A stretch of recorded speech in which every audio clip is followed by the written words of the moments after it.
Avant les lumières de l'Olympia, avant les hymnes à la paix fredonnés aux quatre coins du monde, il y avait un jeune homme au regard doux, un cœur empli de mélodies orientales et un amour silencieux qui allait le suivre toute sa vie.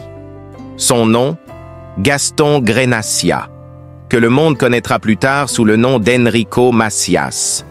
Mais derrière la légende, il y a une histoire d'amour authentique, déchirante et fidèle, qui mérite d'être racontée comme un poème oublié. C'est à Constantine, en Algérie, dans une communauté juive imprégnée de tradition et de musique, qu'il rencontre Suzy, la fille de son maître spirituel et musical, le grand cheikh Raymond. Ce n'est pas une romance de cinéma. C'est une évidence, une alliance d'âme. Ensemble, ils partagent la même foi, la même douleur de l'exil, la même passion pour la musique andalouse. Quand la guerre déchire leur terre natale et emporte la vie du cheikh, Enrico et Suzy fuient en France. Tout quitter, tout perdre, sauf l'amour. Dans le Paris des années 60, ils reconstruisent leur vie dans l'ombre. Elle, femme de l'ombre, pilier du foyer, douce mais ferme. Lui, artiste naissant, rongé par la nostalgie mais porté par un rêve. Et c'est là que tout commence. Dans un petit appartement, un oud à la main, une larme au coin de l'œil, Enrico compose ses premières chansons, inspirées par la femme de sa vie, par leur union, leurs enfants, leur lutte commune. Ce n'est pas une histoire d'amour ordinaire. C'est une histoire de fidélité absolue, de douleur surmontée à deux, de silence plein de sens et de regards qui n'ont jamais cessé de se chercher. Et si vous croyez connaître Enrico Macias, attendez d'en découvrir l'homme amoureux, le père protecteur, le mari brisé mais fidèle jusqu'à la fin. Restez avec nous pour plonger dans cette vie secrète, entre passion, souffrance et tendresse. Abonnez-vous dès maintenant pour ne rien manquer. Aujourd'hui, vous allez découvrir ce que personne n'a jamais osé raconter sur Enrico Macias. Un homme, une voix, une légende, plus de 6 décennies de musique, d'exil, de triomphe et de douleurs silencieuses. Enrico Macias, ce nom qui évoque les parfums d'Orient et les souvenirs d'un monde révolu, cache derrière ses chansons une histoire intime que peu connaissent. Vous connaissez sûrement Adieu mon pays, Les filles de mon pays, L'Oriental ou encore Zingarella. Des titres mythiques gravés dans nos mémoires qui parlent d'exil, d'amour et d'identité. Mais derrière chaque note se cache une cicatrice. Derrière chaque mot, un combat. Aujourd'hui, à 85 ans, Enrico ne chante plus seulement pour le public. Il parle, il révèle. Et pour la première fois, il lève le voile sur les secrets qui ont marqué sa vie personnelle, des vérités que nous avions tous pressenties sans jamais oser les nommer. Tout commence à Constantine, en Algérie. Un jeune garçon juif séfarade, bercé par les chants andalous et les prières de sa communauté. Là-bas, la musique n'était pas une carrière. C'était une respiration, une façon d'exister. Enrico, alors appelé Gaston Grenacia, grandit dans un monde de tradition, de passion, mais aussi de silences étouffants. Contre toute attente, sans réel soutien familial, il se forge seul. Il apprend, écoute, reproduit. Il vibre au rythme des ouds et des violons. Et quand la guerre d'Algérie éclate, il est contraint de fuir. L'exil devient son fardeau, mais aussi sa muse. C'est en France que le jeune homme prend son envol. Très vite, enfant de tout pays le propulse sur les scènes nationales. Sa voix, porteuse d'un héritage douloureux, touche les cœurs et brise les frontières. Mais si la musique devient sa lumière, c'est dans l'ombre de son foyer qu'il vit ses plus grandes émotions. En 1962, Enrico épouse Suzy Leiris, l'amour de sa vie. Belle, discrète, lumineuse. Elle est son ancre, son pilier. Ensemble, ils auront 2 enfants. Mais le destin, cruel et inattendu, frappera à leur porte. Suzy est diagnostiquée d'une grave maladie cardiaque. Commence alors une épreuve déchirante qui durera près d'un demi-siècle. Opération, traitement, souffrance, mais aussi courage, dignité et amour inconditionnel. Elle était mon pilier, confiera Enrico bien plus tard. Elle m'a donné la force d'avancer, même quand tout semblait s'effondrer. Pendant des décennies, leur quotidien devient un balai entre hôpitaux, soins et espoirs brisés. Et pourtant, jamais il ne flanche. Enrico reste, soutient, console. Il chante pour le monde, mais vit pour elle. Le 23 décembre 2008, Suzy s'éteint dans ses bras. Une scène d'une tendresse infinie et d'un chagrin incommensurable. Mais au fond de cette douleur, il y a aussi une forme de délivrance, car Enrico sait qu'elle ne souffre plus. Mais que s'est-il vraiment passé pendant toutes ces années? Quelle confidence Enrico s'apprête-t-il à révéler? Et comment a-t-il trouvé la force de continuer après avoir perdu l'amour de sa vie? Abonnez-vous, car dans les prochaines minutes, vous allez découvrir la vérité cachée derrière la légende. Une histoire d'amour, de perte, mais surtout de résilience. Ne partez pas. Ce que vous allez entendre pourrait bien changer à jamais votre regard sur Enrico Macias. L'histoire qu'Enrico Macias nous raconte aujourd'hui est à la fois déchirante et pleine d'espoir. La perte de Suzy, son amour de toujours, ne se résume pas seulement à un chagrin profond, mais aussi à un soulagement paradoxal. La souffrance qu'elle avait endurée pendant près de 50 ans, cette lutte incessante contre la maladie, s'était finalement éteinte. Et quand Enrico parle de sa disparition, les larmes aux yeux, il confie que ce n'était pas simplement la douleur de la perdre, mais aussi une sorte de libération pour elle. Elle méritait la paix. C'est ce mélange complexe de soulagement et de tristesse qui a marqué ce moment crucial de sa vie. Il se souvient du jour où il a dû la laisser partir. Ce n'était pas simplement une fin, c'était aussi un adieu nécessaire, celui d'un homme qui avait tout donné pour celle qu'il aimait et qui savait qu'après tant d'années de souffrance, Suzy allait enfin reposer en paix. Mais la douleur de la perte est restée, constante et omniprésente, et Enrico a dû apprendre à vivre avec cette absence. Sa compagne, sa confidente, sa meilleure amie, Suzy, avait été tout cela pour lui. Elle avait été son soutien indéfectible, la personne avec qui il partageait ses rêves, ses angoisses, ses moments de joie comme de doute. Les années qui ont suivi son départ ont été particulièrement difficiles. Enrico n'a jamais cessé de chérir sa mémoire. Il garde précieusement les objets qu'elle lui a laissés. Son parfum, sa brosse à dents, ces petits objets du quotidien qui, pour lui, sont bien plus que de simples souvenirs. Ce sont des reliques d'un amour profond, un hommage constant à celle qui a partagé sa vie pendant plus de 40 ans. Parfois, il lui parle encore, comme s'il pouvait sentir sa présence. Il lui raconte sa journée, lui confie ses pensées. Cette habitude, bien que profondément intime, lui permet de maintenir un lien avec elle, de continuer à vivre ce qu'ils avaient en partagé ensemble. « Elle m'a aidé à devenir l'homme que je suis aujourd'hui », dit-il avec tendresse, en se remémorant leur vie commune. Leur histoire n'était pas simplement celle d'un mariage, mais d'un véritable sacrifice mutuel, d'une loyauté sans faille. Ses valeurs sont restées avec lui, même après la disparition de Suzy. Enrico se raccroche à tout ce qu'elle lui a appris, à l'amour qu'elle lui a donné, et aux principes qu'ils ont bâtis ensemble. Mais la souffrance n'est pas le seul aspect de l'histoire d'Enrico. Il y a aussi la résilience, la force de vivre malgré tout. Le processus de deuil a été long. La perte de Suzy a laissé une trace indélébile, mais Enrico a fini par accepter l'inacceptable. Avec le temps, il a compris que son amour pour Suzy ne disparaîtrait jamais et que la vie, malgré sa douleur, devait continuer.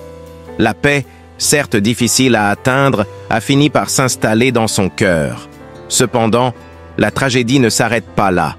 Enrico se souvient d'un autre événement qui a bouleversé sa vie, un accident tragique qui a marqué à jamais son existence. Le 12 août 1965, Enrico et son ami Serge Lama, un chanteur bien connu, ont traversé ensemble un moment d'horreur.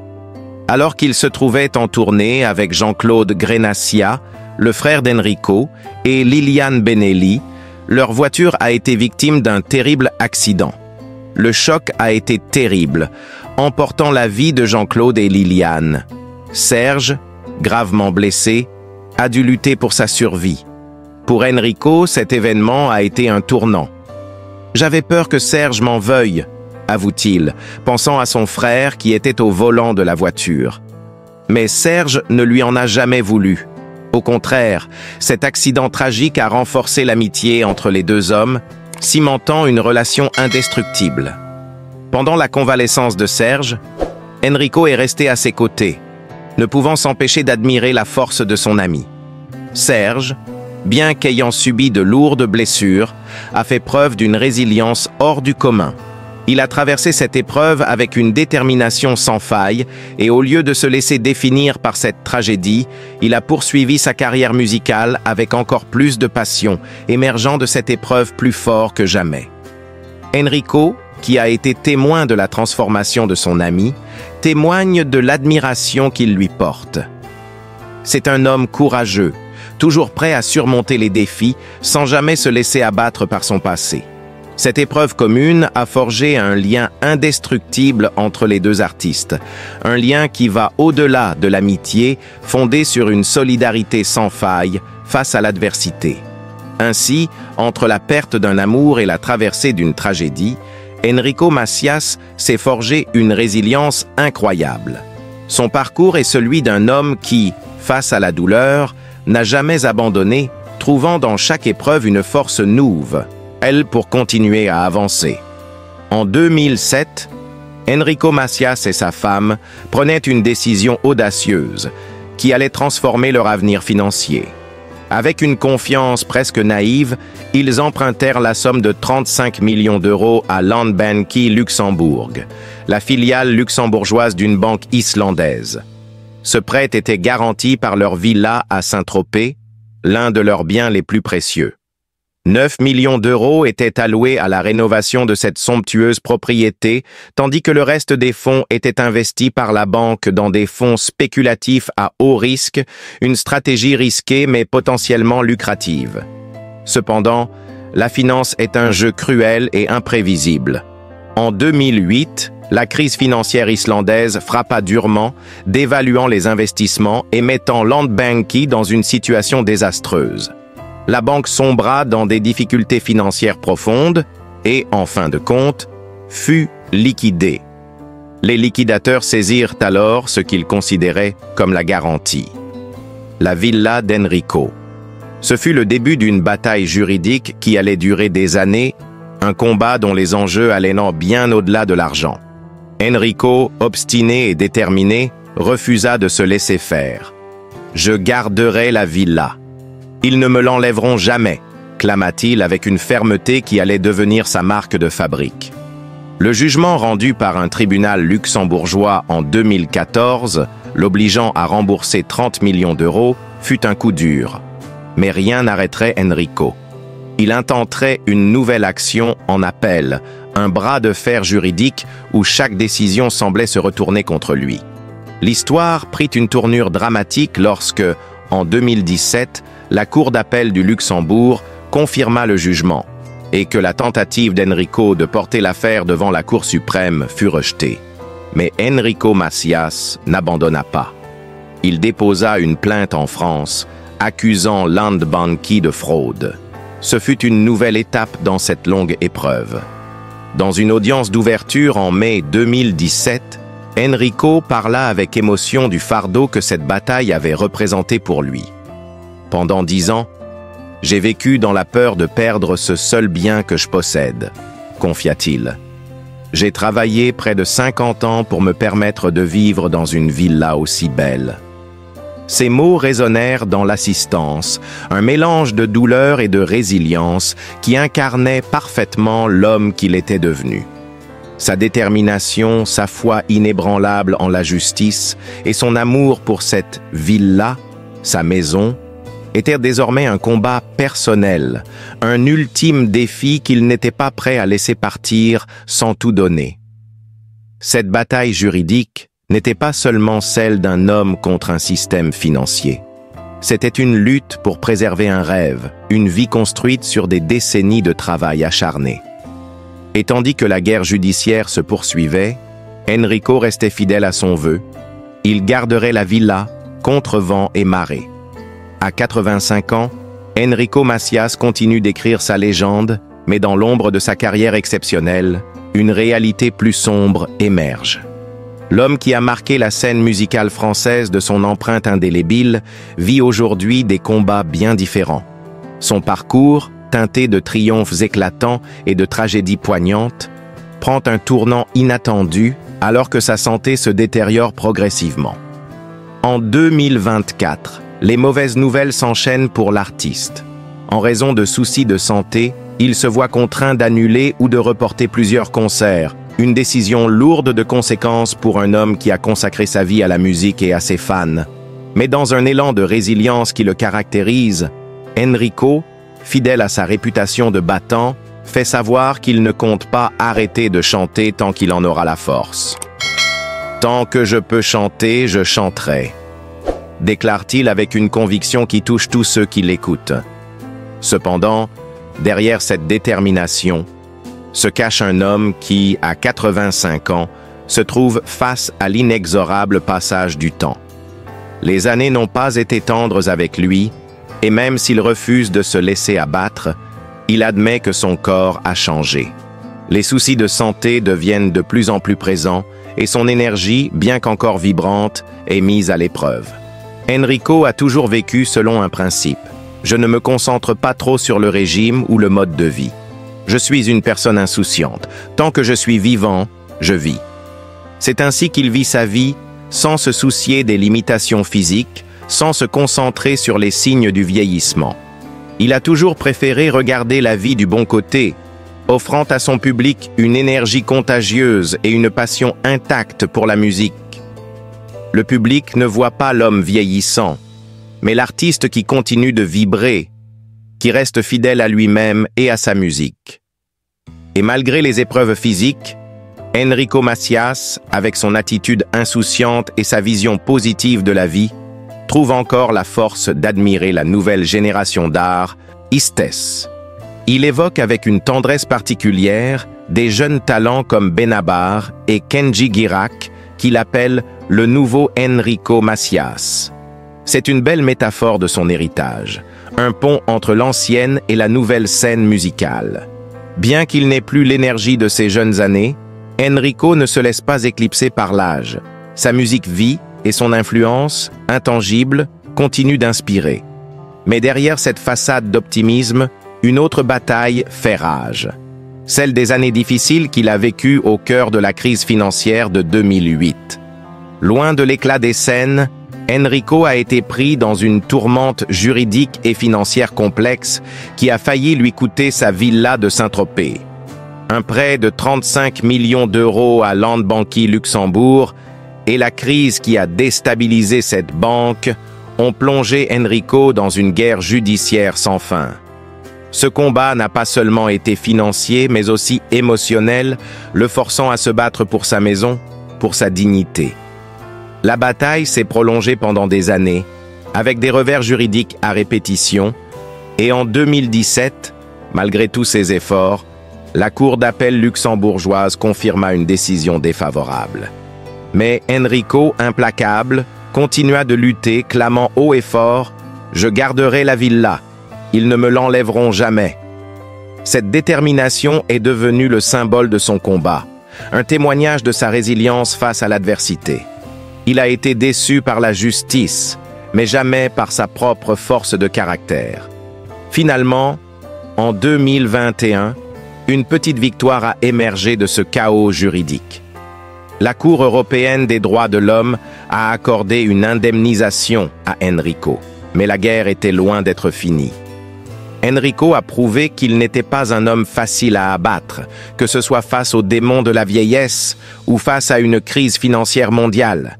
Cette saga n'est pas seulement une histoire de dette et de bataille judiciaire, mais une histoire d'un homme qui, à chaque étape, a refusé de se laisser tomber. Aujourd'hui, à 85 ans, Enrico Macias continue de vivre selon ses propres règles, se battant avec courage contre la fragilité du corps tout en restant fidèle à son art. Son parcours est un exemple de résilience, un hommage à la force de l'esprit humain et un rappel que même dans les moments les plus sombres, la lumière de la passion et de la musique peut toujours briller. L'amour d'Enrico Macias pour la musique est indéfectible et transcende les années. Même en traversant des épreuves de santé, il demeure ancré dans l'univers musical contemporain, s'inspirant sans cesse de la nouvelle génération d'artistes français. Cette connexion avec la musique d'aujourd'hui souligne sa pertinence éternelle dans l'industrie musicale, prouvant que sa passion ne s'éteindra jamais, peu importe les obstacles qu'il rencontre. Mais Enrico Macias n'est pas seulement un artiste résolument attaché à son art, il a aussi des goûts quoique surprenants et parfois ludiques. L'un de ses plaisirs coupables, la pop star Britney Spears. Après avoir visionné une vidéo de Britney sur Instagram, Enrico n'a pas caché son admiration pour la diva de la pop. « Elle est tellement belle !» a-t-il commenté avec une sincérité désarmante. Cet engouement pour Britney ajoute une touche de légèreté à l'image sérieuse et souvent solitaire d'Enrico, révélant un homme qui, malgré les défis qu'il traverse, prend le temps de savourer les plaisirs simples de la vie. À travers les hauts et les bas, Enrico est resté fidèle à la musique, une passion qui ne cesse de nourrir son âme. Ses luttes contre la maladie n'ont jamais altéré son esprit combatif. Bien au contraire, elles ont renforcé son engagement envers ses fans et sa musique. Il incarne la persévérance, prouvant que, même face à un déclin physique, l'amour de l'art et le désir de vivre pleinement sont des forces puissantes et durables. Son parcours est un exemple vivant que, malgré les épreuves, chacun de nous peut continuer à trouver la joie et un sens à sa vie, tant que nous avons la possibilité de le faire. Malgré ses 85 ans, Enrico Macias continue d'être incroyablement fier de sa famille. Son fils, Jean-Claude, n'est pas seulement un artiste accompli, mais aussi un producteur de musique talentueux, avec une grande complicité musicale avec son père.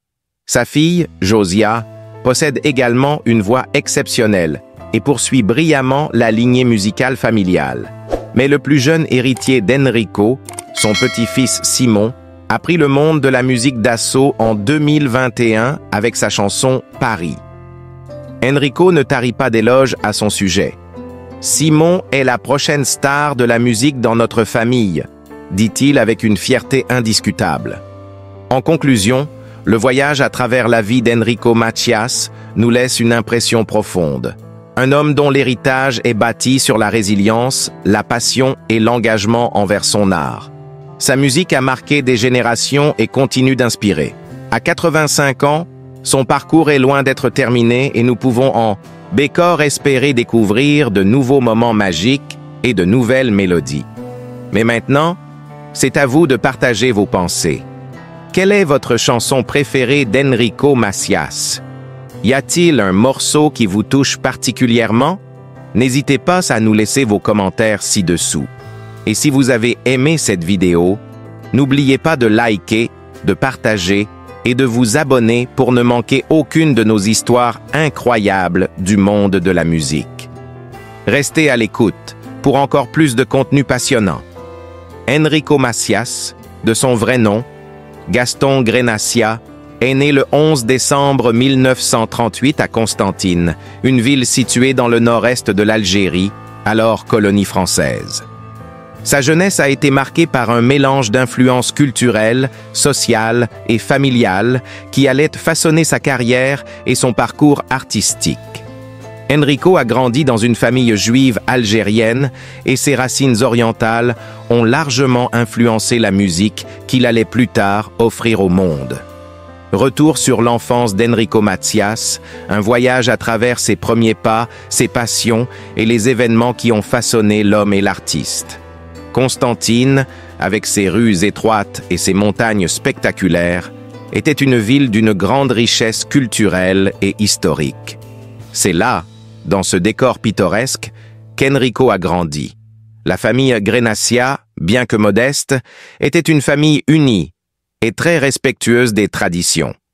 Enrico, surnommé Macias par ses proches, a passé une grande partie de son enfance dans un environnement où la musique occupait une place centrale.